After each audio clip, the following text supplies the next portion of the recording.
नमस्कार साथियों, मेरा नाम विकास है और आज हम बात करेंगे यूजीसी नेट जेआरएफ के बारे में कि आखिर नेट होता क्या है, जेआरएफ क्या होता है, इसको क्वालिफाई करने के बाद क्या हमें जॉब मिलती है, इसका सिलेबस क्या होता है, ये सारी चीज़ें आज बात करेंगे। तो जैसा कि आप देख पा रहे हो thumbnail, UGC net JRF exam patterns and syllabus discussion.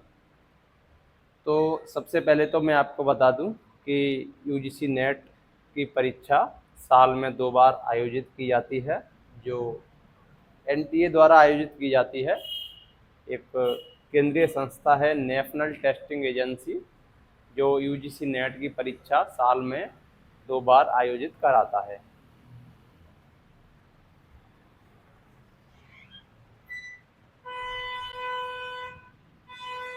साल में 2 बार आयोजित की जाती हैं, एनटीए द्वारा आयोजित की जाती हैं। यूजीसी का फुल फॉर्म होता है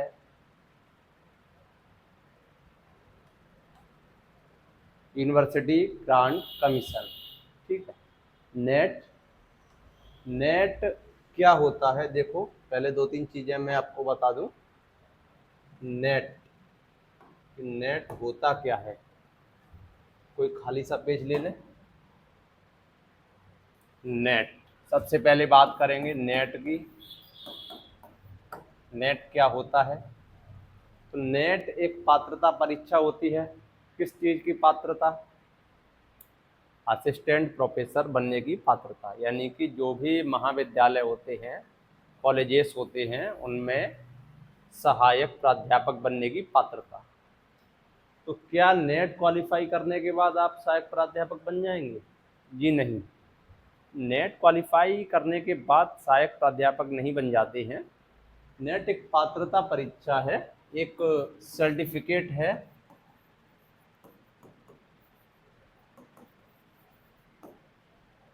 एक प्रमाण पत्र है कि अगर आप नेट को क्वालिफाई कर लेते हैं तो आपको प्रमाण पत्र यह प्रमाणित किया जाता है कि आप किसी भी राज्य की असिस्टेंट प्रोफेसर की परीक्षा में एलिजिबल हो सकते हैं। मतलब now you can eligible to appear in the examination of assistant professor.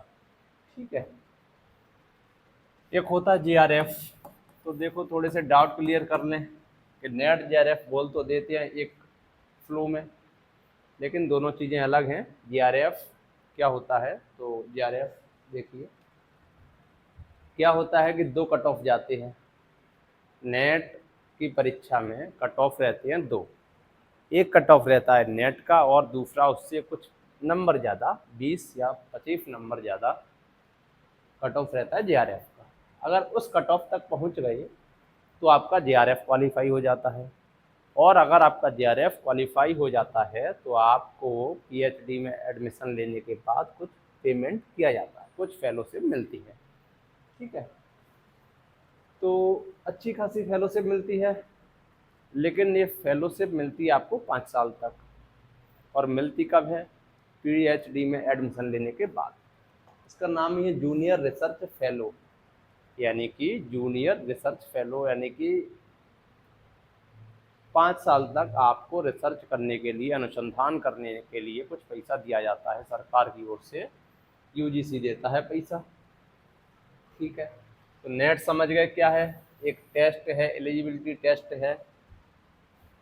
JRF समझ गए क्या है? नेट साल में 2 बार होता है, और 2 बार होता है। और नेट की परीक्षा में क्या होता है? 2 पेपर होते हैं। कौन कौन से पेपर होते हैं? तो एक होता है सामान्य अध्ययन, सामान्य अध्ययन, और एक पेपर होता है काय का? सब्जेक्ट का, सब्जेक्ट का। 2 पेपर होते हैं नेट के एग्जाम में, सामान्य अध्ययन और सब्जेक्ट का। सामान्य अध्ययन के पेपर में 50 क्वेश्चन होते हैं, क्वेश्चन मार्क्स। क्वेश्चन होते हैं 50, इधर क्वेश्चन होते हैं 100। 50 question, each question carry 2 marks. तो 50 क्वेश्चन के 2 नंबर, प्रत्येक से 100 नंबर, और 200 क्वेश्चन के 2 नंबर से प्रत्येक के 200 नंबर। तो total number of question in the examination of net is 150 and total number of marks 300। ठीक है, तो 150 क्वेश्चन एंड 300 मार्क्स। 300 मार्क्स में से आपका कट ऑफ बनता है। जैसे सपोज करो किसी विषय का सब कट ऑफ गया 200, नेट का गया 200, तो जेआरएफ का जाएगा उसी में 220 या 225 जो भी है, मतलब 15 से 20 नंबर जेआरएफ का कट ऑफ ज़्यादा जाता है।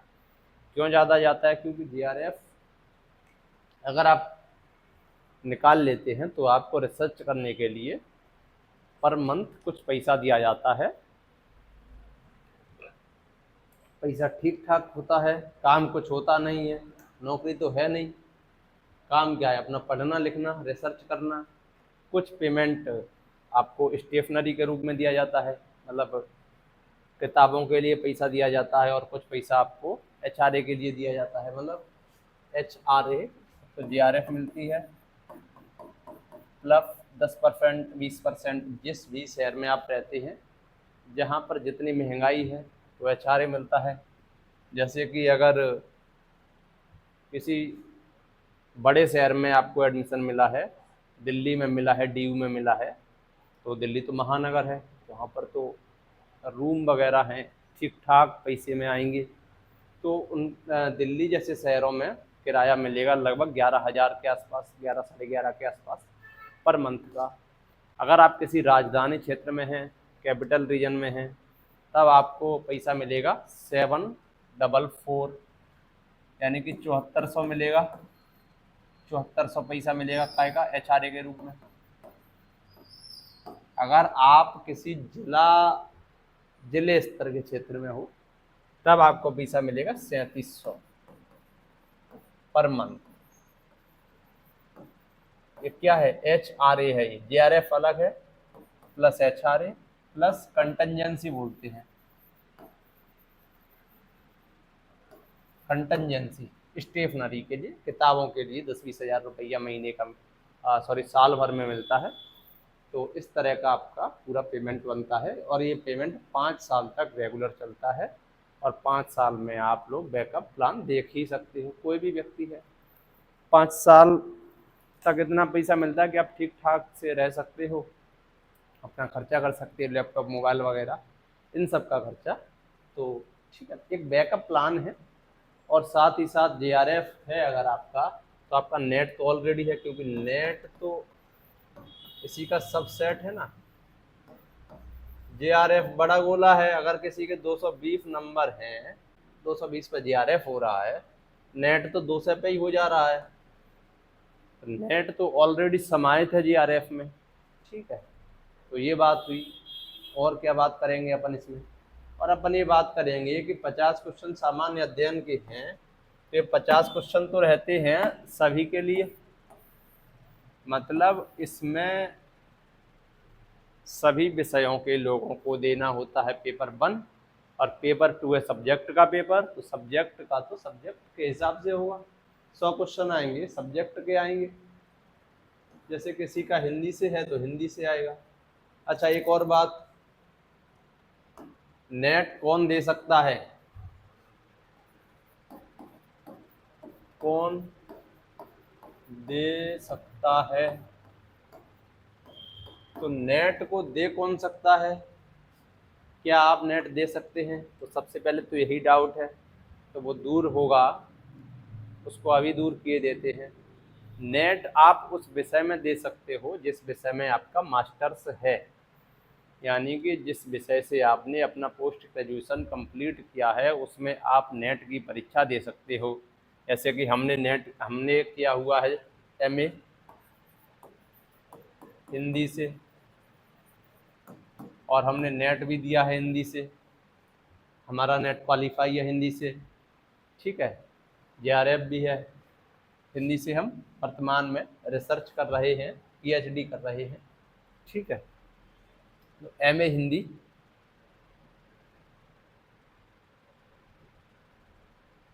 अगर आपने MA इंग्लिश से किया है तो आप इंग्लिश से नेट दोगे। अगर आपने MA साहित्य या उर्दू साहित्य से किया है, फारसी से किया है, या अदर सब्जेक्ट हैं, history, polity, geography, economy, physics, chemistry, math, biology, जो भी विषय है, तो 50 क्वेश्चन तो उधर रहेंगे और 100 क्वेश्चन इधर रहेंगे, तो दोनों 150 क्वेश्चन हुए, इज इक्वल टू 300 मार्क्स हुए। 300 मार्क्स में से आपका कट ऑफ बनेगा। अगर आप JRF की कैटेगरी में आते हो तो JRF को बिरले लोग ही निकालते हैं। लगभग कितना होता है, जितने भी पेपर देते हैं लोग, उसका 1% से भी कम होता है। पॉइंटों में कुछ लोग होते हैं। मतलब अगर आपको JRF निकालना है तो JRF में लगभग 99 परसेंटाइल से अधिक होना चाहिए आपके मार्क्स, तब आपका निकलेगा। 99 परसेंटाइल से अधिक, 99.5, 90, अगर UR से है तब तो 99.5 परसेंटाइल के आसपास होना चाहिए। ठीक है, लगभग 80-85 विषय में होता है नेट की परीक्षा, तो साल में 2 बार होती है। अभी संपन्न हुई है 29 तारीख को। 10-5 दिन में आंसर की आ जाएगी, उसके 1 मंथ बाद रिजल्ट आ जाएगा। आपको पैसा कब मिलता है, एक और क्वेश्चन है कि JRF निकालने के क्या तुरंत बाद पैसा मिलने लगता है? तो ऐसा नहीं है। जैसे आज आपका JRF का रिजल्ट आ गया तो आज से पैसा नहीं मिलेगा। पैसा कब से मिलेगा? पैसा मिलेगा जब आप PhD में एडमिशन लोगे, तो डेट ऑफ PhD एडमिशन और डेट ऑफ रिजल्ट, इन दोनों में जो बाद में होगा, जैसे आपने PhD में आज एडमिशन ले लिया और आज आपके पास नेट है, JRF नहीं है, तो पैसा आज से नहीं मिलेगा। पैसा उस दिन से मिलेगा जब आपका रिजल्ट आ जाएगा और आप JRF क्वालिफाई हो जाओगे, उस दिन से। मतलब जो बाद में होगा तब से पैसा मिलेगा। ठीक है, तो तुरंत बाद नहीं मिलेगा। कौन दे सकता है, ये क्लियर है? जिस विषय में आपका नेट होगा उस विषय से आप प्रोफेसर का एग्ज़ाम दे पाओगे, असिस्टेंट प्रोफेसर का दे पाओगे। ठीक है, कहीं कहीं डायरेक्ट भर्ती भी होती है, तो डायरेक्ट भर्ती के लिए नेट चाहिए होता है। नेट तो कंपलसरी है ही। जैसे टीचिंग लाइन में मास्टर बनने के लिए, मास्टर के लिए आपको टेट देना होता है, TET, टीचर एलिजिबिलिटी टेस्ट। एक CTET होता है, एक STET होता है।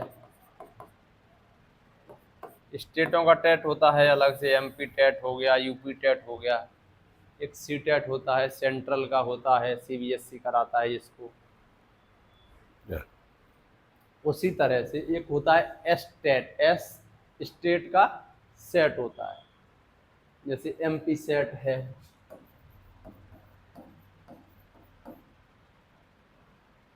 HP सेट है, हिमाचल प्रदेश सेट है, मध्य प्रदेश सेट है, महाराष्ट्र का सेट है।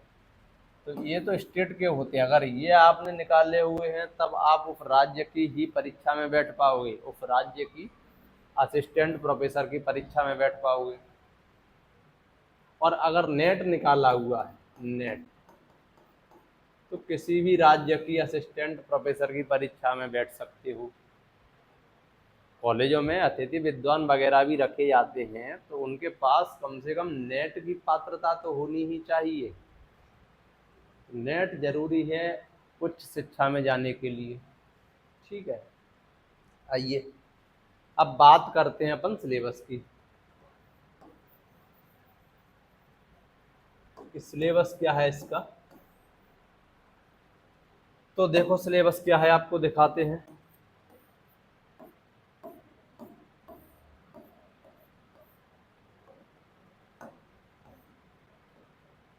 ये देखिए सिलेबस क्या है। देखो, विश्वविद्यालय अनुदान आयोग की साइट से ये सिलेबस लिया गया है, UGC की साइट से। तो आपको कोई शंका नहीं होनी चाहिए कि यही सिलेबस है कि नहीं है। तो देखो पेपर 1 का सिलेबस देख रहे हैं पहले। प्रश्न पत्र 1, इसमें 2 पेपर जरूर होते हैं, लेकिन दोनों पेपरों के बीच में अंतराल नहीं होता है। 3 घंटा टाइम मिलता है, 150 क्वेश्चन होते हैं। किसी भी पेपर का कोई भी क्वेश्चन कभी भी कर लो। ऐसा नहीं है कि पहले 50 क्वेश्चन को आपको 1 घंटे में ही करना है, उसके बाद उसको ओपन नहीं कर सकते। ऑनलाइन पेपर होता है वर्तमान में, एक बार ऑफलाइन हुआ था, लेकिन फिर कुछ गड़बड़ियाँ थी, लीक वगैरह हुआ, जो भी हुआ वो रद्द हो गया, तो फिर से ऑनलाइन होने लगा। ठीक है, तो डिजिटल युग है। पेपर 1 कितने मार्क्स का है? 50 क्वेश्चन है, 100 मार्क्स हैं। पेपर 1 के भी पाठ्यक्रम को देख लेते हैं। अपन यहाँ पेपर 2 की बात करेंगे, पेपर 2 की ही क्लास रहेंगी।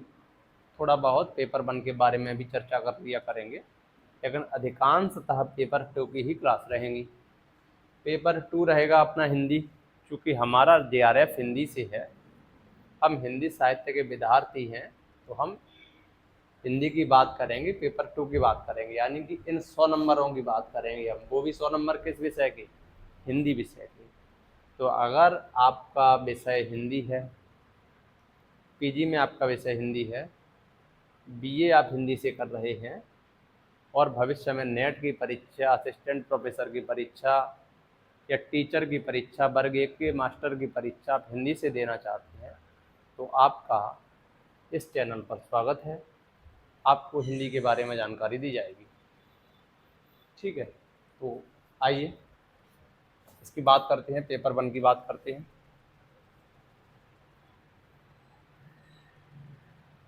पेपर 1 में होते हैं 50 क्वेश्चन, और 50 क्वेश्चन 5-5 क्वेश्चन के भागों में बटे होते हैं।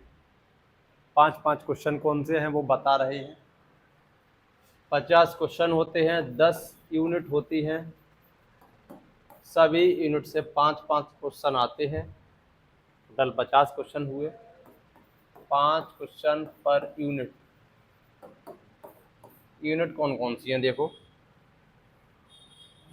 क्या है, चूंकि पेपर ही है, रिसर्च के लिए JRF है, तो आदमी जाएगा, व्यक्ति जाएगा रिसर्च के लिए, और असिस्टेंट प्रोफेसर के लिए जाएगा, तब भी उसको शिक्षण अभिवृत्ति वगैरह पता होना चाहिए। तो देखो क्या है, इसका उद्देश्य क्या है पेपर का।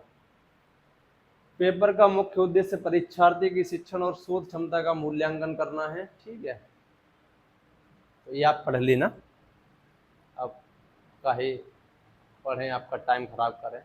ठीक है, मूल्यांकन, तर्क संरचना की समझ, निगमनात्मक तथा आगमनात्मक तर्क शामिल हैं। परीक्षार्थियों से यह भी अपेक्षा की जाती है कि उच्च शिक्षा में शिक्षण और अधिगम का सामान्य ज्ञान हो। सूचना के अधिगम माने होता है लर्निंग, सीखना। सूचना के स्रोतों की सामान्य जानकारी और ज्ञान हो उन्हें। इसके साथ साथ लोगों, पर्यावरण, प्राकृतिक संसाधनों के बीच समव्यवहार और जीवन की गुणवत्ता पर उनके प्रभाव की जानकारी होनी चाहिए। ठीक है, पाठ्यक्रम नीचे दिया जा रहा है, तो आइए भैया। तो किसी कोचिंग का ये पेज नहीं है, आपने देख ही लिया। पेज किसका? विश्वविद्यालय अनुदान आयोग की साइट से लिया गया है। पेपर का नाम है सामान्य प्रश्न पत्र शिक्षण और शोध अभिवृत्ति। देखो भैया, पहली यूनिट है इकाई 1। इकाई 1 का नाम है शिक्षण अभिवृत्ति, यानी कि टीचिंग एप्टीट्यूड।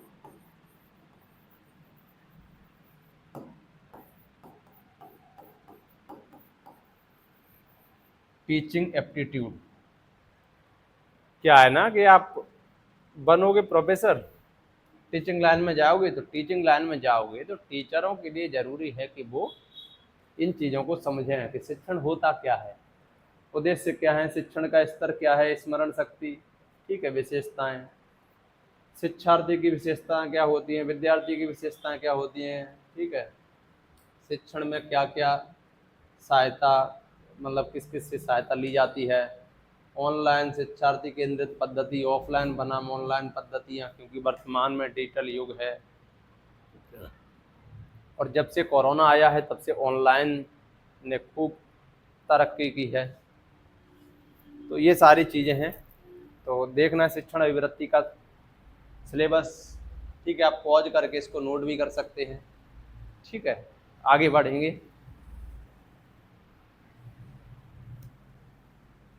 दिख रहा होगा आपको ठीक से, जूम किए देते हैं।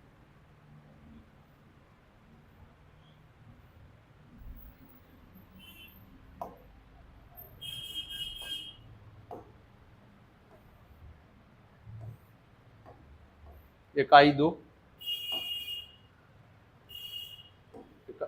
इकाई 2 देखिए,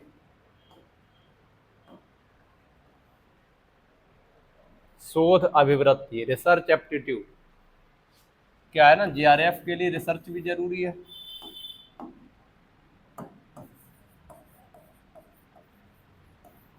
रिसर्च, शोध, तो शोध अभिवृत्ति, शोध का अर्थ क्या होता है, प्रकार कितने हैं, विशेषताएं कितनी है, शोध की पद्धति कौन सी है। क्योंकि रिसर्च आप करोगे तो उसमें रिसर्च मेथड आता है कि आपने रिसर्च किस विधि के द्वारा किया है, प्रयोगात्मक है, विवरणात्मक है, विवेचनात्मक है, ऐतिहासिक है, गुणात्मक है। तो ये सारी शोध प्रविधि हैं। ठीक है, शोध पद्धति हैं। शोध नैतिकता, क्योंकि नैतिक आधार पर ही शोध किया जाता है, साहित्यिक चोरी वगैरह ना हो, ये सारी चीज़ें हैं। तो शोध अभिवृत्ति देखिए, जूम किए देते हैं, आपको ठीक से दिख पा रहा होगा सिलेबस इसका। ठीक है, नंबर 3 बोध। बोध में कुछ नहीं होता, एक गद्यांश दिया जाएगा, इकाई 3। तो 5 क्वेश्चन पहली के, 5 दूसरी के, 10 क्वेश्चन 3 होगा इसके। एक गद्यांश दिया जाएगा, उस गद्यांश से पूछे गए प्रश्नों का उत्तर देना होगा। 5 क्वेश्चन इससे होंगे। अनसीन पैसेज होगा, रिसर्च से संबंधित ही होगा, उसमें आपको 5 क्वेश्चनों के आंसर देने होंगे। ऑब्जेक्टिव टाइप पेपर होता है। चौथा संप्रेषण, संप्रेषण यानी कि कम्युनिकेशन।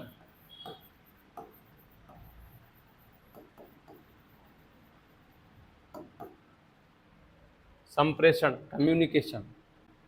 ठीक है, संप्रेषण का अर्थ क्या होता है, what is communication, what is the means of communication, what are the types of communication, अभिलक्षण क्या होते हैं, प्रभावी संप्रेषण क्या होता है, इफेक्टिव कम्युनिकेशन क्या होता है। ठीक है, तो यही कम्युनिकेशन है। हम और आप बात कर रहे हैं, इस माध्यम से कर रहे हैं। तो कम्युनिकेशन के क्या क्या माध्यम हो सकते हैं, मीडिया क्या है, समाज क्या है। ठीक है, और क्या क्या रुकावटें आती हैं, प्रभावी संप्रेषण की बाधाएं यानी कि गुड कम्युनिकेशन के अवरोध क्या क्या हैं। तो ये सारी चीज़ें हैं। 5वां गणितीय तर्क और अभिवृत्ति। इसमें कुछ गणित से संबंधित क्वेश्चन पूछे जाएंगे, तर्क के प्रकार, संख्या श्रेणी, अक्षर श्रृंखला, कूट, है ना, रीजनिंग टाइप का। और देखो मैथ के क्वेश्चन आएंगे 3-4, अनुपात, समानुपात, प्रतिशत, लाभ, हानि। ठीक है, एक एक क्वेश्चन इनसे आ जाएगा। चलो भैया, यूनिट 5 हो गई। यूनिट 6 की बात करो। 6 में क्या है, तर्क। सभी घोड़े गधे हैं, सभी गधे कुत्ते हैं। तो बताओ कौन सा कुत्ता गधा नहीं है। मतलब ये तो मजाक की बात है। जैसे सभी घोड़े गधे, इस तरह की रीजनिंग आती है ना, वो सब इसमें आएगा। वेन डायग्राम आएगा, वेन आरेख, सभी घोड़े कुत्ते हैं, इस तरह का आलेख आरेख बना होगा, आपको पहचानना है इस तरह का। ठीक है, वेन डायग्राम। तर्कशास्त्र, ज्ञान के साधन, अनुमान की संरचना, प्रकार, व्याप्ति, तो ये सब आप देख लेना। ठीक है, अपना मेन फोकस रहेगा पेपर 2 पर। इधर तो क्या है, सिलेबस है तो थोड़ा सा डिस्कस किए दे रहे हैं, लेकिन मेन जो रहेगा आपका आंकड़ों की व्याख्या है ना, आंकड़ा विश्लेषण, डाटा, क्या बोलते हैं विश्लेषण को, डाटा की व्याख्या। चित्र दिया होगा, आंकड़े दिए गए होंगे, उनको व्याख्या करना है। जैसे किसी कंपनी में वार्षिक टर्नओवर इतना होता है, 2020 से 21 तक इतना हुआ, 2023-24 में इतना हुआ वार्षिक टर्नओवर, तो उसकी व्याख्या करनी होगी। एक डायग्राम दिया होगा, कुछ इस तरह का डायग्राम दिया होगा आपको, फिर 5 क्वेश्चन दिए गए होंगे तो इसका जवाब देना होता है। ठीक है, इस तरह के रेखा चार्ट देगा, टेबल देगा, पाई चार्ट दे सकता है, हिस्टोग्राम दे सकता है, बार चार्ट दे सकता है। ठीक है, आंकड़ों का स्रोत प्राप्ति, तो ये सब आंकड़ों की व्याख्या वाला आएगा 5 number. ICT, information and communication technology. ICT वर्तमान में खूब प्रचलन में है, टेक्नोलॉजी को बढ़ावा दिया जा रहा है डिजिटल इंडिया में। संक्षिप्त शब्दावली है, कंप्यूटर से संबंधित चीज़ें हैं इसमें, इंटरनेट है, इंट्रानेट है, ईमेल है। उच्च शिक्षा में डिजिटल पहले, जैसे अपनी जो क्लास चल रही है वो भी इसी से संबंधित है। उच्च शिक्षा मतलब डिजिटल ही तो है ये। ठीक है, तो ये सारी चीज़ें हैं आईसीटी और सुशासन।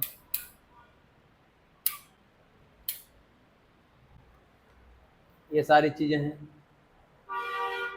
8 हो गई यूनिट। नवी यूनिट क्या है? देखो भैया, नवी यूनिट क्या है? लोक विकास और पर्यावरण। ये क्या हो गया? इसको मिटाएंगे।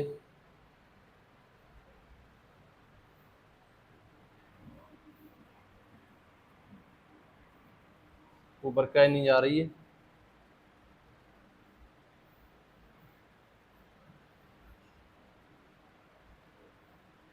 लोक विकास और पर्यावरण, इसमें क्या आता है? People development and environment. Environment, environment से संबंधित जो भी चीज़ें हैं वो किस में आएंगी? यूनिट 9 में आएंगी, है ना। जैसे एक बार 1-2 साल पहले ही नेट में ही क्वेश्चन आया था, कोप 15 का आया था। कोप 15 क्या है, मॉन्ट्रियल प्रोटोकॉल क्या है। ठीक है, तो ये सारी चीज़ें किस में आती हैं? पर्यावरण संरक्षण अधिनियम 1986 का आया है। जलवायु परिवर्तन संबंधी जो क्लाइमेट चेंज हो रहा है वो सारी चीज़ें हैं। अंतर्राष्ट्रीय समझौते हैं, मॉन्ट्रियल प्रोटोकॉल है, रियो सम्मेलन है, जैव विविधता। ये सारी चीज़ें किस में आएंगी? यूनिट 9 में आएंगी। ठीक है, देख लिया आपने। ये प्रदूषण वगैरह है, ध्वनि प्रदूषण है, तो इसको आप पॉज करके देख सकते हो। ये लो बड़ा कर दिया है थोड़ा सा, ये लो साइड हुए जा रहे हैं। ठीक है, चलिए आगे बात करें।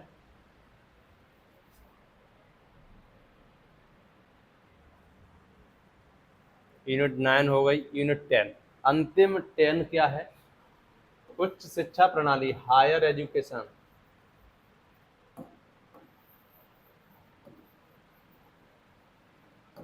हायर एजुकेशन, उच्च अधिगम संस्थाएं और प्राचीन भारत में शिक्षा। या गुरुकुलों में कैसे शिक्षा दी जाती थी? लोग गुरुकुल जाते थे, एक ऋषि मुनि हुआ करते थे और कई सारे छात्र आगे बैठे होते थे। तो ये सारी चीज़ें किस में आती हैं? उच्च शिक्षा प्रणाली में, हायर एजुकेशन में आती है। स्वतंत्रता के बाद भारत में उच्च अधिगम और शोध का उद्भव। किस प्रकार शिक्षा का विकास हुआ स्वतंत्र भारत में? अंग्रेजों के टाइम पर शिक्षाएं कैसे दी जाती थीं? जैसे विश्वविद्यालय आयोग 1904 का है,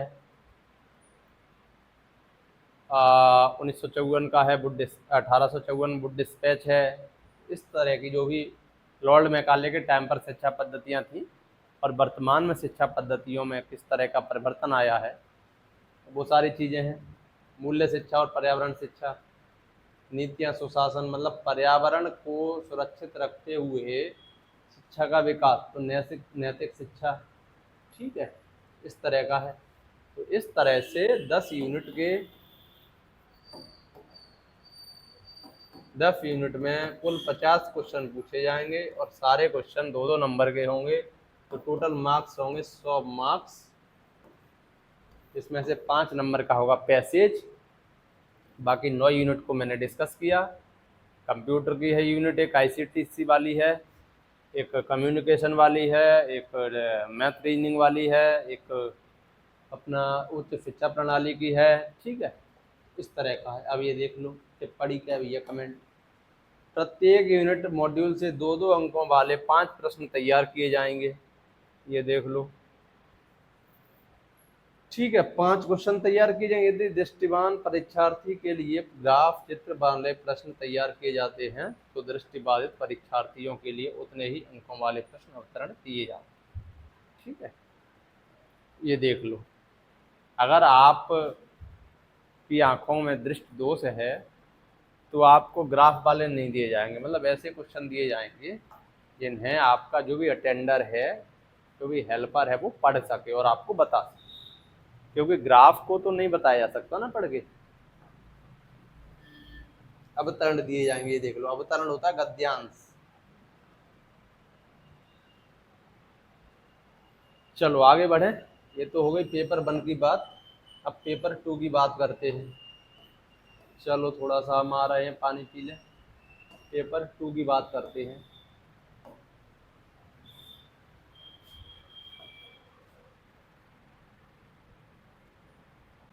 पेपर 2 का पाठ्यक्रम देखते हैं।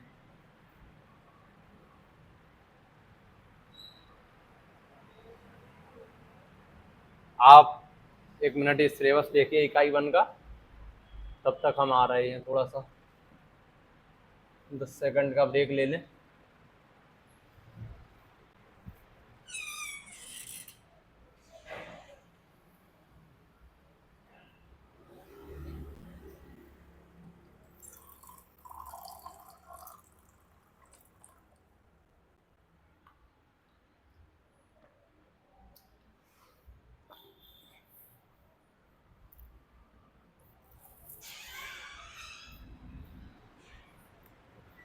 चलिए, आपने सिलेबस देखा।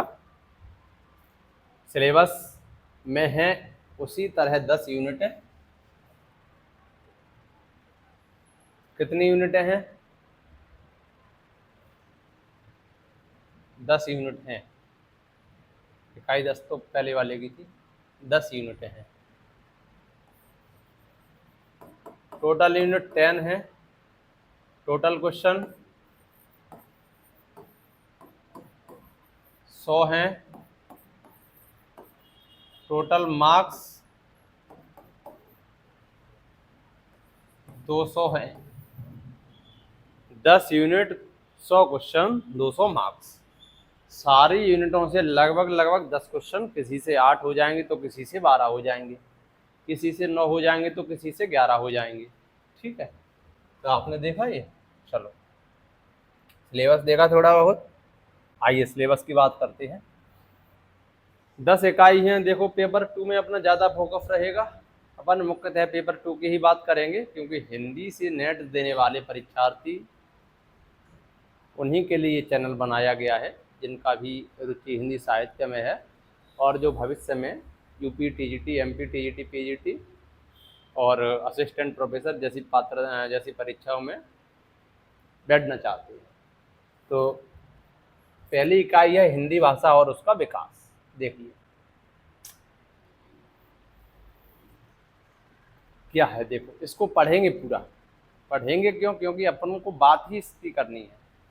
एक एक लाइन स्पष्ट हो जाएगी। थोड़ा सा क्लास रहेगी आपकी आज 1 घंटे के करीबन, लेकिन आज अपन अच्छे से सिलेबस समझ लेंगे, क्योंकि किसी भी चीज़ को पढ़ने से पहले उसके बारे में उसकी सामान्य जानकारी होना बहुत ज़रूरी है। पता चला हम पेपर देने जा रहे हैं, 2 बार दे चुके पेपर और अब तक सिलेबस ही नहीं ठीक से पता चल पाया। तो आप खुद भी पढ़ते जाइए, मैं भी पढ़ता जाऊंगा और आपको समझाता भी जाऊंगा। बात आगे बाद में कर लेंगे जो भी रचनाएं हैं उनकी, लेकिन आज अपन सिलेबस को समझेंगे ठीक से। आओ तो इकाई 1। इकाई 1 का नाम है हिंदी भाषा और उसका विकास। किसका विकास? हिंदी भाषा का विकास। मतलब हिंदी भाषा है क्या और भाषा का विकास कैसे कैसे हुआ है। भाषा का विकास, जैसे प्राचीन काल में संस्कृत थी, संस्कृत से पाली बनी, पाली से प्राकृत बनी, प्राकृत से अपभ्रंश बनी, अपभ्रंश से अवहट्ट बनी, अवहट्ट से आधुनिक हिंदी की ओर अपन आए हैं। तो भाषा का विकास किस तरह से हुआ? तो हिंदी भाषा का विकास अपन को पढ़ना है कि हिंदी भाषा वर्तमान रूप में किस तरह से आई। वो सारी चीज़ें कहाँ पढ़ेंगे अपन, यहीं पढ़ेंगे, इकाई 1 में पढ़ेंगे। हिंदी की ऐतिहासिक पृष्ठभूमि क्या है? प्राचीन भारतीय आर्य भाषाएं, मध्यकालीन भारतीय आर्य भाषाएं, पहली प्राकृत सौरसेनी, अर्धमागधी, मागधी, अपभ्रंश और उनकी विशेषताएं। अपभ्रंश, अवहट्ट और पुरानी हिंदी का संबंध, आधुनिक भारतीय आर्य भाषाएं, उसका वर्गीकरण, हिंदी का भौगोलिक विस्तार। ठीक है, मतलब हिंदी कहाँ कहाँ पर बोली जाती है, किस क्षेत्र में अवधी बोली जाती है, किस क्षेत्र में बघेली बोली जाती है, कहाँ मालवी बोली जाती है, सारी चीज़ें किस में आएंगी? इसी में आएंगी। हिंदी की कौन कौन सी उपभाषाएं हैं? पश्चिमी हिंदी, पूर्वी हिंदी, राजस्थानी हिंदी, बिहारी हिंदी। ठीक है। खड़ी बोली, ब्रज, अवधि की विशेषताएं, हिंदी के विविध स्वरूप, हिंदी, उर्दू, दक्कनी, हिंदुस्तानी, हिंदी का भाषिक स्वरूप। ठीक है, और 2-4 क्वेश्चन व्याकरण से भी रहते हैं। देखो, लिंग वचन कारक व्यवस्था के संदर्भ में संज्ञा, सर्वनाम, विशेषण और क्रिया रूप, हिंदी, वाक्य रचना, हिंदी भाषा। ठीक है, राजभाषा, राष्ट्रभाषा, संपर्क भाषा, तीनों में अंतर, देवनागरी लिपि क्या होती है, उसकी क्या विशेषताएं हैं, वो सारी चीज़ें किस में आएंगी? इकाई 1 में आएंगी। और भाषा से क्वेश्चन तो आते ही हैं, 7-8 क्वेश्चन।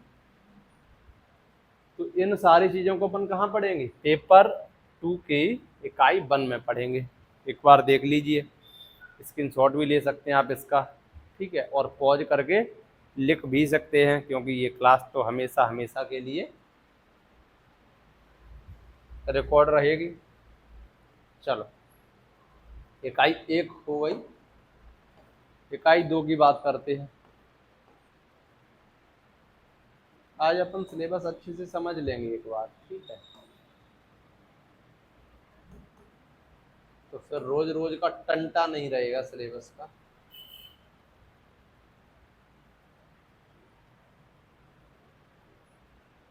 देखो, दूसरे का नाम है हिंदी साहित्य का इतिहास। ये दरअसल एक यूनिट नहीं है, ये समुद्र है, समुद्र, बहुत बड़ा समुद्र, जिसमें कई लोग डूब के मर जाते हैं, कई सारे छात्र मर जाते हैं डूब। कैसे मर जाते हैं? व्यंग्य के रूप में मर जाते हैं, ऐसे नहीं मर जाते हैं। देखो, ये दरअसल पूरा का पूरा हिंदी साहित्य है। ये जो क्वेश्चन किसी भी यूनिट में सेट ना हो, वो क्वेश्चन यहाँ सेट होता है। कहाँ पर? हिंदी साहित्य के इतिहास। क्योंकि इतिहास ग्रंथ तो बहुत है ना, इतिहास से बाहर तो कुछ नहीं है ना। देश दुनिया की कोई भी रचना हो, प्रेमचंद की, कोई भी कहीं की भी, किसी भी साहित्यकार, किसी भी कवि की रचना हो, चाहे आधुनिक युग का हो, चाहे प्राचीन काल का हो, चाहे मध्यकाल का हो, कोई भी हो, साहित्य से बाहर तो नहीं है ना। अमीर खुसरो के बारे में कुछ भी आएगा, यहाँ तो सेट हो ही जाएगा। तो हिंदी साहित्यास दर्शन, देखो इसमें क्या क्या है। हिंदी साहित्य को अपन 4 भागों में बांट के देख सकते हैं, मतलब देखते ही हैं। आदिकाल, मध्यकाल, और मध्यकाल में 2 भाग होते हैं, भक्ति काल और रीतिकाल, और आधुनिक काल। तो उनके बारे में जो भी चारों कालों के बारे में आता है वो यहीं पढ़ा जाता है। तो देखो, हिंदी साहित्य का काल विभाजन, यही तो काल है उनका, आदिकाल, भक्तिकाल, रीतिकाल। नामकरण, आदिकाल को किसने वीरगाथा काल कहा, आदिकाल को किसने चारण युग कहा, ठीक है, किसने रासो काव्य कहा, मतलब यही सारी चीज़ें हैं। जैसे रीतिकाल है, किसने इसको अलंकृत काल कहा, किसने श्रृंगार काल कहा, तो ये उसके नामकरण हैं। आधुनिक काल में आएंगे तो किसने गद्य काल कहा, किसने वर्तमान युग कहा, तो ये सारी चीज़ें हैं। आदिकाल की विशेषताएं, साहित्यिक प्रवृत्तियाँ, ये सारी चीज़ें हैं। ठीक है, तो ये किस में आएंगी? हिंदी साहित्य में आएंगी। लोग मिटाए दें। रासो साहित्य, परमाल रासो हुआ, बीसल देव रासो हुआ, कुमार रासो हुआ, पृथ्वीराज रासो हुआ। ठीक है, तो ये सारी चीज़ें किस में आएंगी? हिंदी साहित्य के इतिहास में आएंगी। आदिकालीन हिंदी का जैन साहित्य, जैसे कि स्वयंभू जो कवि हुए हैं, प्राचीन कवि। सिद्ध साहित्य, नाथ साहित्य, नौरनाथ, 84 सिद्धों के बारे में जो भी चीज़ें हैं, अमीर खुसरो हैं। ठीक है, खुसरो की कई सारी पहेलियाँ हैं, दो सुखने हैं, खड़ी बोली में रचना अमीर खुसरो ने बहुत पहले ही शुरुआत कर दी थी।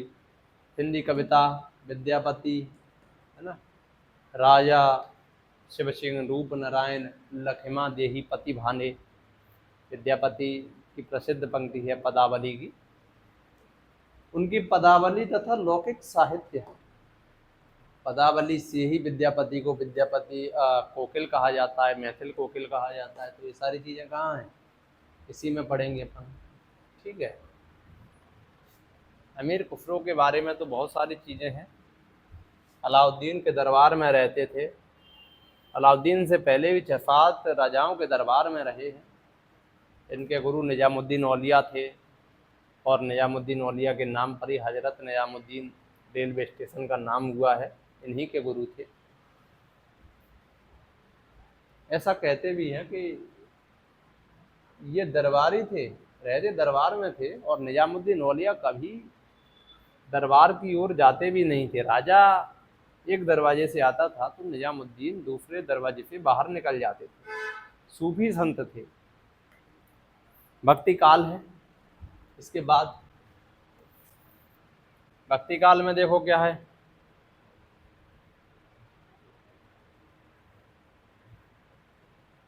आंदोलन के उदय के सामाजिक सांस्कृतिक कारण, मतलब भक्ति काल क्यों आया, क्या परिस्थितियाँ थी भक्ति काल की, भक्ति काल के प्रमुख कवि कौन से हैं, भक्ति काल में कौन कौन सी धाराएं हैं, जैसे राम काव्य धारा, कृष्ण काव्य धारा, है ना, सूफी काव्य धारा, तो इस तरह की चीज़ें।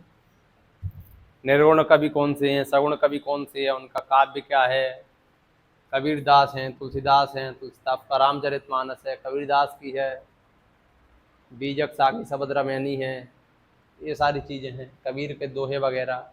यहाँ से क्वेश्चन खूब पूछे जाते हैं।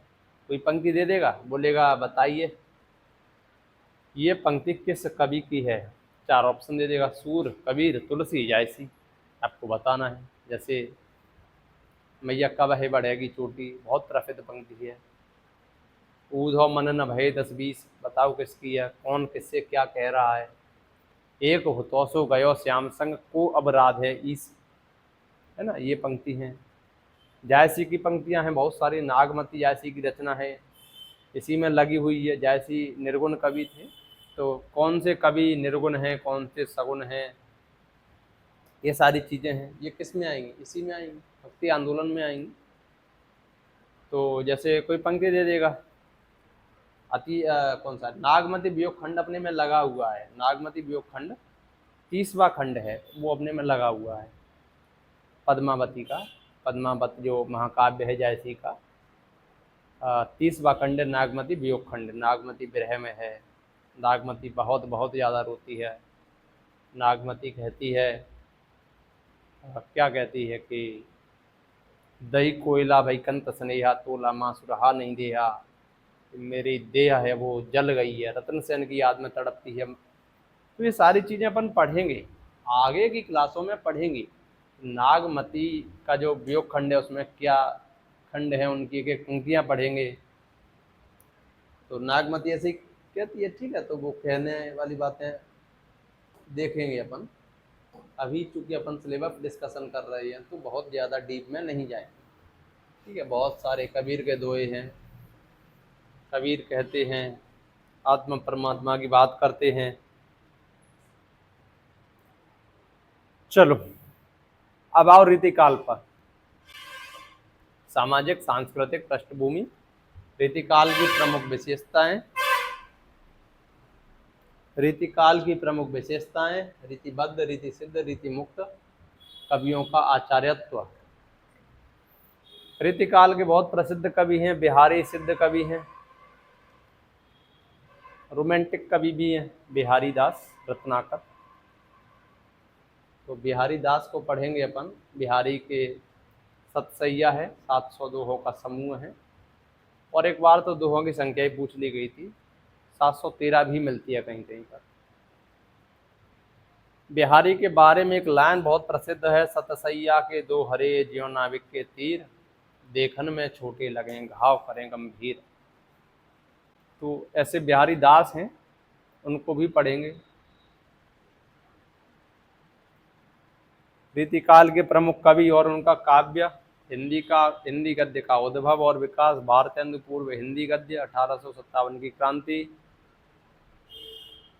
पुनर्जागरण भारतेंदु और उनका युग, देखो भारतेंदु युग आ गया है। पत्रकारिता का आरंभ 19वीं शताब्दी, क्योंकि आरंभिक पत्रकारिता 1980 में शुरू हो गई थी बंगाल गजट से, कलकत्ता से, तो वही वाली शुरुआत है। उसके बाद राजा राम मोहन राय पत्रकारिता के क्षेत्र में आए, बंगदूत नामक पत्र निकाला, संवाद कौमुदी निकाला।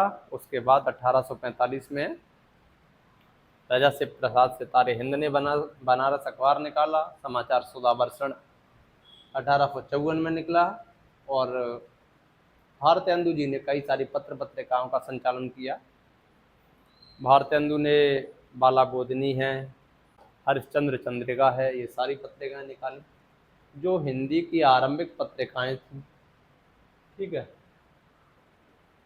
उसके बाद द्विवेदी युग आता है, महावीर प्रसाद द्विवेदी, उनका युग, हिंदी नवजागरण और सरस्वती पत्रिका। सरस्वती पत्रिका हिंदी जगत की बहुत ही ज़्यादा प्रसिद्ध पत्रिका थी, जिसके संपादक 1903 से 1920 तक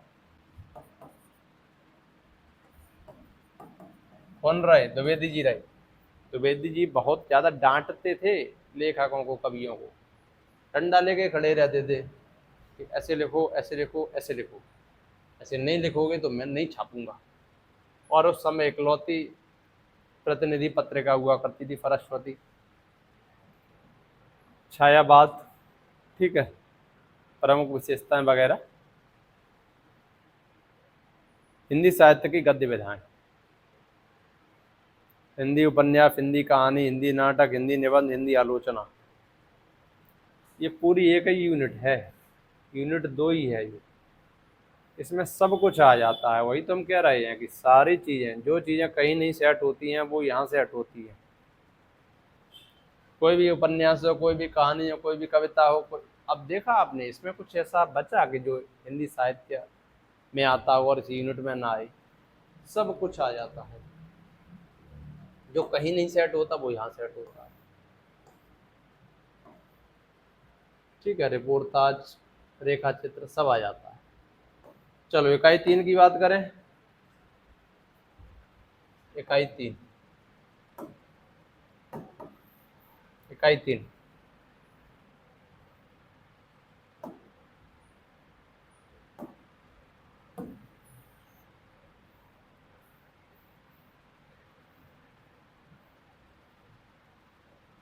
क्या हो गया?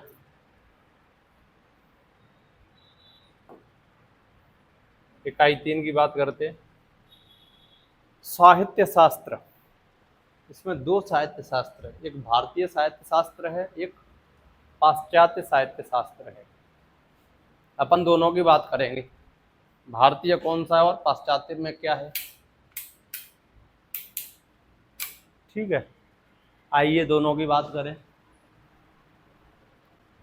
भारतीय काव्य शास्त्र में क्या क्या आता है?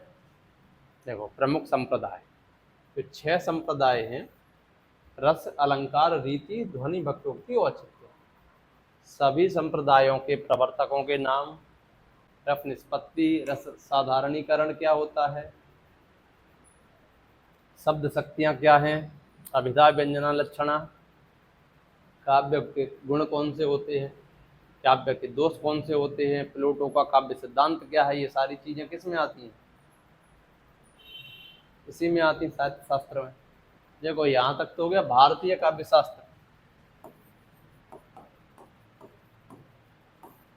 और ये है पाश्चात्य,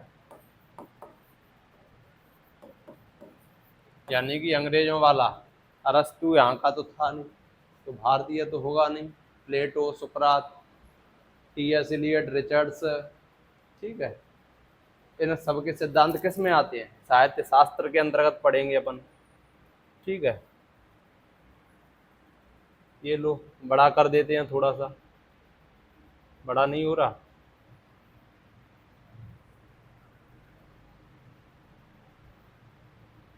इतना ही बड़ा होगा ये। ठीक है, अगला करते हैं अपन। ये आपने नोट कर लेना इसको। अगला देखिए यूनिट 5, यूनिट 4 में और भी है अभी।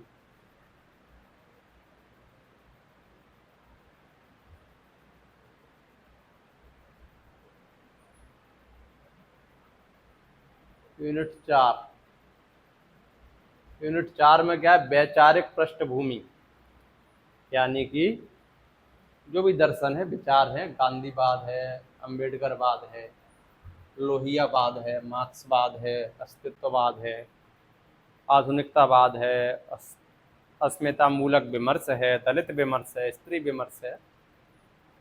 ठीक है, तो ये सारी चीजें किस में आएंगी, वैचारिक आधार, वैचारिक पृष्ठभूमि में आएंगी, गांधीवाद।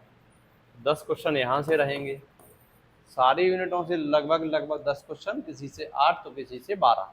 ठीक है, चलिए आगे बढ़ते हैं। इकाई 5 बहुत ज्यादा बड़ी है, ये भी बहुत बड़ी है, कविताओं वाली इकाई है, यानी कि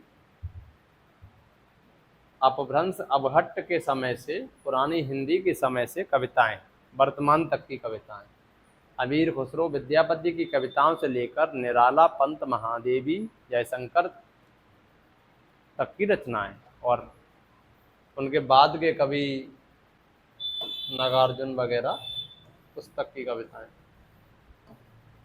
लो भैया,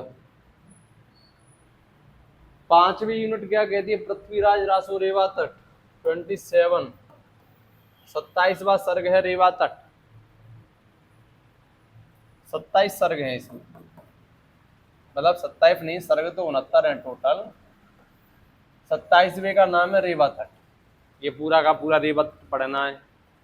अमीर खुसरो की पहेलियां मुकरियां क्या हैं इनकी, कुछ दे देगा, 2 लाइनें कि मेरा मूसों सिंगार करावत, आगे बैठ के मान बढ़ावत, बासे चिक्कन ना को शीशा, ये सके साजन ना सके शीशा। बताइए ये किसकी मुकरी है, तो बताना है किसकी है। 4 ऑप्शन आएंगे, खुसरो, विद्यापति, जायसी, इस तरह के। विद्यापति की पदावली है, 1 से 25 तक पद हैं इसके। ऐसा एक पद मैंने आपको बताया था, राजा शिव सिंह रूप नारायण लखमा देही पति भाने, इस तरह के पद हैं। कबीर के भी पद हैं, कई सारे पद हैं। जायसी नागमती वियोग खंड जो 30वां खंड है। भ्रमर गीत सार है सूरदास का 21 से 70 तक, इसके पद हैं। ठीक है, नंद यशोदा वाली, गोपियां उद्धव पर व्यंग करती हैं, रामचरितमानस का उत्तरकांड है, बिहारी सतसई है, दोहा 1 से 50 तक हैं। तो ये सारी चीजें हैं। गुप्त का भारत भारती है, नवम सर्ग साकेत का, जो 1931 में संपन्न हुई थी। ठीक है, जूही की कली, जिसको द्विवेदी जी ने अपनी पत्रिका सरस्वती में छापने से इनकार कर दिया था। ठीक है, ये सारी चीज़ें हैं। सरोज स्मृति अपन बहुत अच्छे से पढ़ेंगे इसको, एक बहुत ही उम्दा किस्म की रचना है। राम की शक्ति पूजा तो आप समझ ही सकते हैं। आप जब भी उदास हों तो एक बार राम की शक्ति पूजा का स्मरण करिए। मतलब सोच के देखिए, राम जैसा व्यक्ति निराश हो सकता है। राम के जीवन में मतलब कितनी कठिनाइयाँ रही, तो कभी भी कठिनाइयों से घबराइए मत। जैसे राम को क्या मिला, मतलब राम के पास क्या नहीं था। राम एक राजा के लड़के थे, समझ रहे हैं, दशरथ जी के पुत्र थे। तो राम के पास किस चीज़ की कमी थी, और फिर भी क्या मिला, वनवास मिला। फिर भी तो वनवास मिला। तो राम को जैसे बचपन तो मिला ही नहीं, जन्म एक संग दो भाई, एक संग सब भाई, सभी भाई एक साथ जन्मे थे। और फिर भी एक साथ जन्मने के बाद भी राम सीनियर हो गए, राम बड़े भैया हो गए। थोड़ा सा पहले आ गए होंगे, 10-20-50 मिनट पहले आ गए होंगे। तो राम को बचपन मिला ही नहीं, थोड़े से बड़े हुए, सोचा आप चलो राजा बन जाएंगे, शादी ब्याह हो गया है, राजा बनने को हुए तब तक तीसरी मम्मी को दूसरा वचन याद आ गया, दे दो मेरे 2 वरदान पतित पावन सीताराम। 2 वरदान मांग लिए। 2 वरदान कौन से थे कि आपको वनवास जाना है। वनवास जाना है तो फिर क्या है, 14 साल का वनवास मिला। सोचो 1 आध महीने का हो, मतलब कितना बड़ा अपराध होता है तब 14 साल की जेल मिलती है लोगों को। वो भी वनवास मिला है 14 साल का। ना फ़ोन है ना व्हाट्सएप है, घर पे काहे से बात करेंगे। 14 साल का वनवास मिल गया है और उस वनवास में लौटने से पहले उनके पिताजी एक्सपायर हो जा रहे हैं। तो पिताजी चले गए वियोग में, अयोध्या सूनी है। लेकिन वनवास में एक बात अच्छी रही कि कम से कम उनकी पत्नी तो थी साथ में, सीता जी तो थी, लेकिन सीता जी थी तब तक शूर्पणखा आ जाती है और सीता जी और लक्ष्मण को गुस्सा आ जाती है, तो लक्ष्मण जी उनके नाक कान काट देते हैं। जब नाक कान काट देते हैं तो रावण को गुस्सा आ जाता है कि मेरी बहन को इसने नाक कान काट दिए, मैं देखता हूँ कौन है ऐसा बानर, कौन है ऐसे जंगल में 2 लोग रह रहे हैं और मेरी बहन ऐसे आ गई। बहन के मामले में तो आज भी कंप्रोमाइज़ नहीं किया जाता, किसी की बहन से कोई कुछ बोल दे तो गोली चल दी जाती है। ठीक है, तो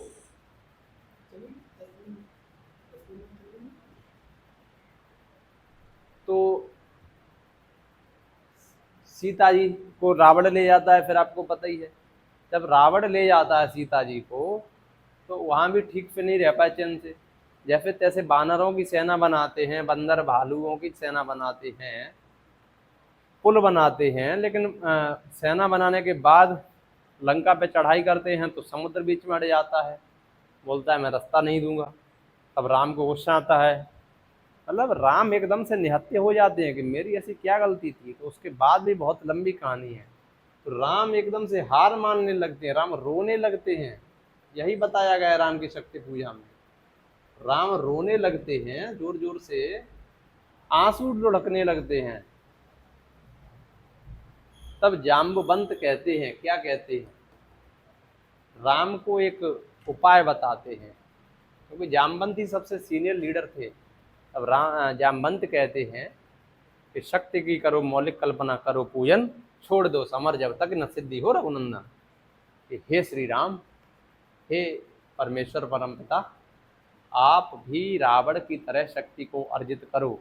तो ये सारी चीज़ अपन आज तो नहीं पढ़ेंगे, थोड़ा सा बता दिया, शक्ति पूजा का प्रसंग आया तो। बांधो न नाविष्ठाओ बंधु, ठीक है, ये सारी कविताएं हैं सुमित्रानंद बंद्र की। परिवर्तन है, प्रथम रश्मि है महादेवी वर्मा की, बीन भी हूँ मैं तुम्हारी रागनी भी हूँ, रामधारी सिंह दिनकर की रश्मि रथी। कर्ण को नायक बना के लिखी गई कविता है, बहुत शानदार कविता है, 7 खंडों में विभक्त है कविता। कालिदास बादल को घिरते देखा है। इन सारी कविताओं को अपन बहुत अच्छे से कंप्लीट करेंगे। ठीक है, चलो। इकाई 6 हिंदी उपन्यास। कौन कौन से उपन्यास है? गौरी दत्त, पंडित गौरी दत्त का उपन्यास है देवरानी जेठानी की कहानी, 1870 में लिखा गया है। लला श्रीनिवास दास का है परीक्षा गुरु, 1882 में लिखा गया है। गोदान 1936। कुछ याद हो ना हो, कम से कम प्रकाशन वर्ष जरूर याद रखना चाहिए, क्योंकि बहुत बार ऐसे क्वेश्चन आए हैं कि सीधे सीधे प्रकाशन वर्ष ही पूछ लेते हैं, क्रम से लगवाता है प्रकाशन वर्ष को, कि प्रकाशन वर्ष के अनुसार क्रम से लगाइए उपन्यासों को, पहले से बाद के क्रम में लगाइए। ठीक है। हजारी प्रसाद द्विवेदी बाणभट्टी की आत्मकथा 1946। शेखर एक जीवनी भाग 1 1940-41 है, कहीं कहीं 40 मिलता है, कहीं कहीं 41 मिलता है। ठीक है।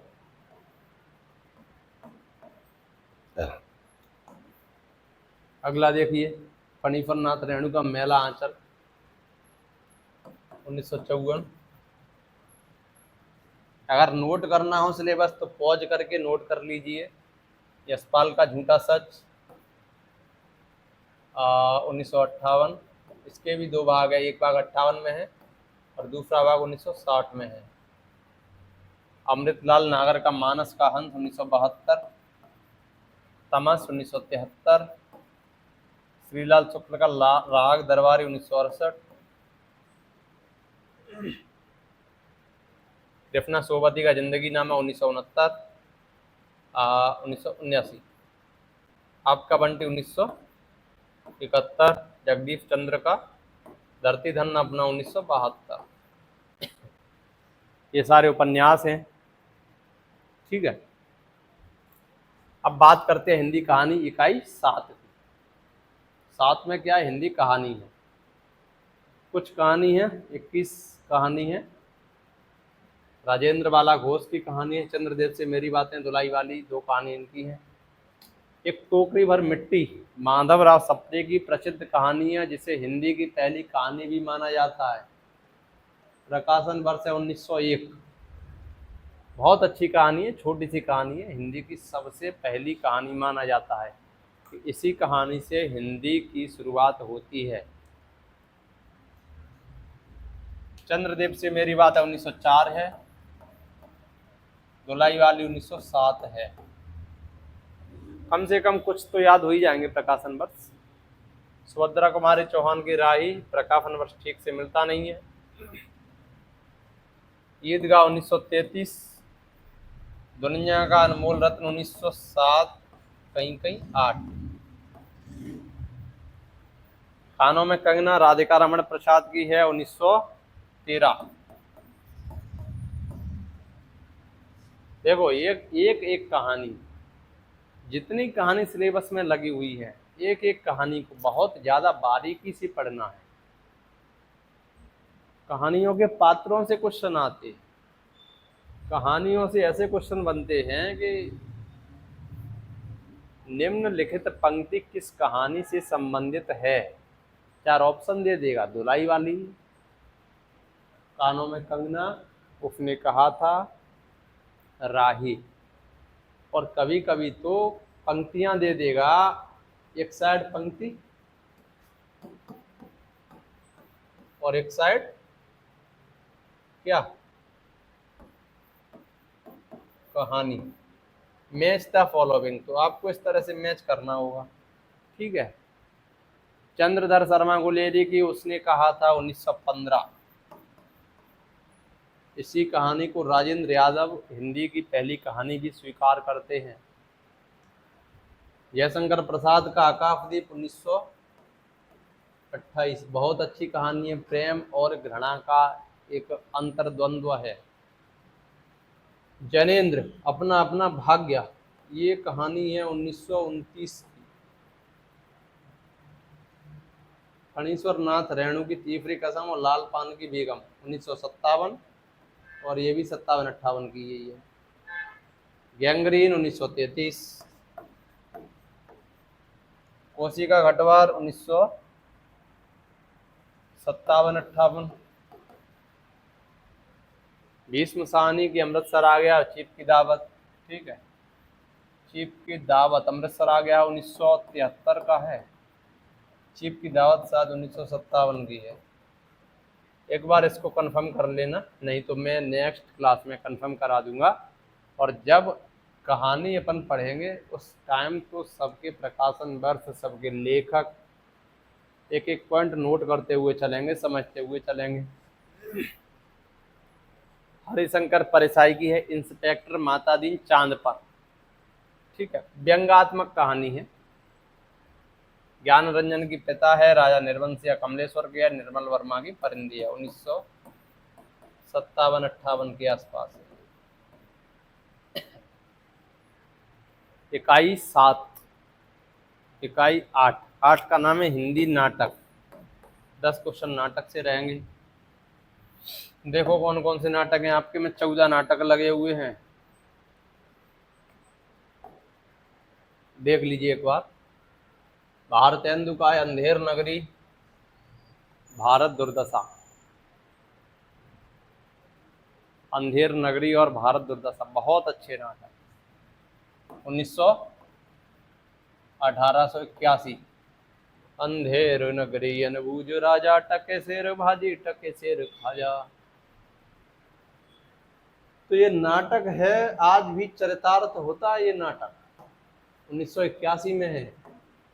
भारत दुर्दशा है 1980, 1880।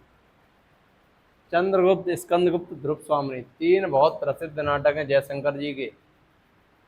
ध्रुव स्वामिनी का प्रकाशन है 33, स्कंदगुप्त का है 28, चंद्रगुप्त का है 31। अंधायुग, क्या अंधों को सच दिखाने के लिए मुझे भी अंधा होना पड़ेगा? ये बात कहता है कौन? संजय। संजय कहता है धृतराष्ट्र से ये बात। तो अंधा युग आधारित है महाभारत पर।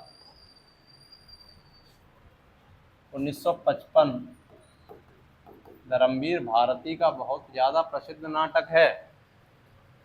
लक्ष्मी नारायण लाल का सिंदूर की होली है 1934 का। आधे अधूरे 1969। आषाढ़ का एक दिन 1958। कालिदास और मल्लिका की प्रेम कहानी पर आधारित है आषाढ़ का एक दिन। आने वाली क्लासों में अपन बहुत अच्छे से इनको कंप्लीट करेंगे। हबीब तनवीर का है आगरा बाजार 1954। बकरी 1974 सक्सेना जी का है। एक और द्रोणाचार्य है शंकर शेष का 1977। अंजो दीदी, कौन सी दीदी? अंजो। अंजो बहुत ज़्यादा डिसिप्लिन वाली लड़की थी, और डिसिप्लिन इतना कि सुबह 4 बजे सोए हैं मान लो किसी कारणवश, और 4:30 बजे नियमित रूप से जगते थे रोज, तो आज भी 4:30 बजे ही जगेंगे, भले ही 4 बजे सोए हों या 5 मिनट पहले सोए हों। बहुत ज़्यादा नियम की पाबंद है, मतलब अति होती है किसी चीज़ की। 1955। मनु भंडारी का महाभोज 1979, और बाद में इसको नाटक के रूप में भी बदला गया था। 1982 में इसका नाट्य रूपांतरण भी हुआ था।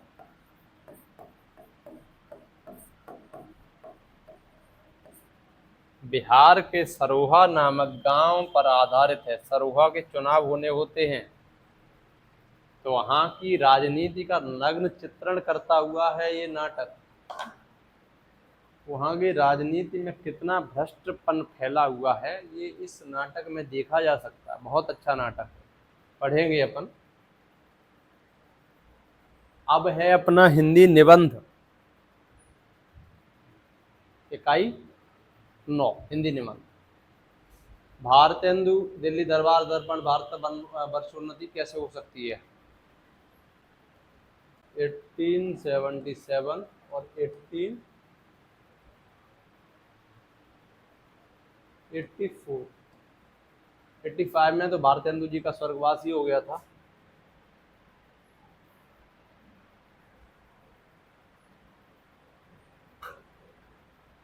प्रताप नारायण मिश्र का शिव मूर्ति। बालकृष्ण भट्ट का शिव शंभु के चिट्ठे। रामचंद्र शुक्ल का कविता क्या है? 1909।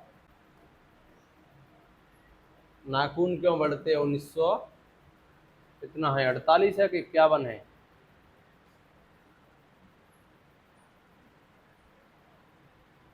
छोड़िए, 48 है ये हमारे हिसाब से। देख लेंगे, कोई करेक्शन होगा तो जब निबंध पढ़ेंगे तब। शिव शंभु के चिट्ठे 1902 से लेकर 1905-07 तक मान लो। बाद में करजन के जाने के बाद भी लिखे गए थे कुछ। मेरे राम का मुकुट भीग रहा है 1974। मजदूरी और प्रेम अध्यापक पूर्ण सिंह 1912। उत्तरा फाल्गुनी के आसपास 1947।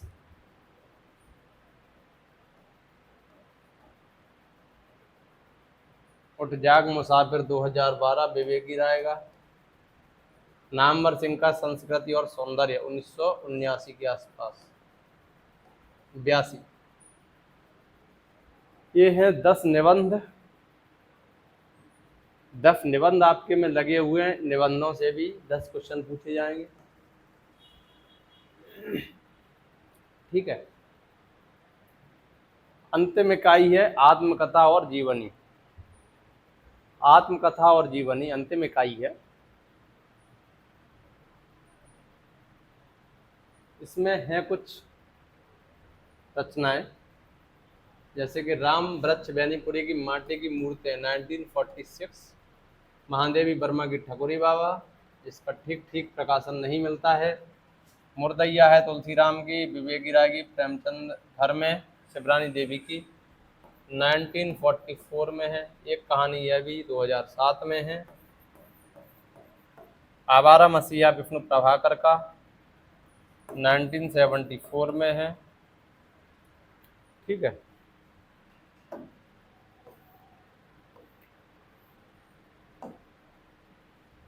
अगला है हरिवंश राय बच्चन, क्या भूलूं क्या याद करूं। इसके 4 भाग हैं। हरिवंश राय बच्चन का क्या भूलूं का याद करूं 4 भाग हैं। नीड़ का निर्माण फिर, बसेरे से दूर, दफ्तार से सोपान तक और क्या भूलूं क्या याद करूं। ठीक है, तो इन चारों का क्रम लगवाता है। आज तो अपन बात कर रहे हैं सिलेबस की, लेकिन विस्तार से चर्चा करेंगे जब अपन पढ़ेंगे इसको। रमणिका गुप्ता की आपहुदरी है, हरिशंकर परसाई का भोलाराम का जीव है, कृष्णचंद्र का जामुन का पेड़ है। ठीक है, तो बहुत अच्छी हैं ये चीज़ें सारी। चलो, अपनी क्लास समाप्ति की ओर है अब। ठीक है, तो बहुत जल्द समाप्त करने वाले हैं अपन। आपने सिलेबस समझ ही लिया है। तो इस तरह से आपने देखा कि पेपर 2 में 10 यूनिट हैं। टोटल यूनिट है 10 और टोटल क्वेश्चन है 100। प्रत्येक यूनिट से 10 क्वेश्चन। ठीक है, किसी से 9 हो जाएंगे तो किसी से 11 हो जाएंगे। चलिए, तो क्या कहाँ पे, हेलो हेलो,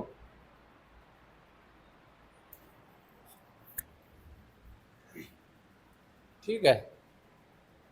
तो इस तरह से अपन ने देखा पूरे 100 क्वेश्चन का।